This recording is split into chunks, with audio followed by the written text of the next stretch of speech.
नमस्कार.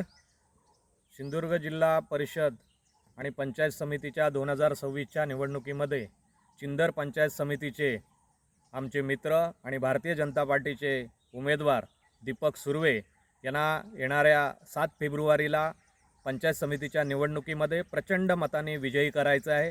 चिंदर गावचा विकास साचा मॉडेल घेऊन चाललेले दीपक सुर्वे, रस्ता असू दे, गटर असू दे, पाणी असू दे, इतर लोकांचे अडीअडचणीचे प्रश्न असू दे, उपसरपंच असताना दीपक सुर्वे यांनी अतिशय तत्परतेने मांडलेले आहेत आणि सोडवणूक केलेली आहे. या चिंदर गावच्या विकासासाठी त्यावेळेचे तत्कालीन पालकमंत्री रवींद्र चव्हाणजी यांनी 6 कोटीचा निधी चिंदर गावच्या या तलावासाठी मंजूर केलेला आहे आणि ते तलावाचं काम आता थोड्या दिवसात चालू होईल.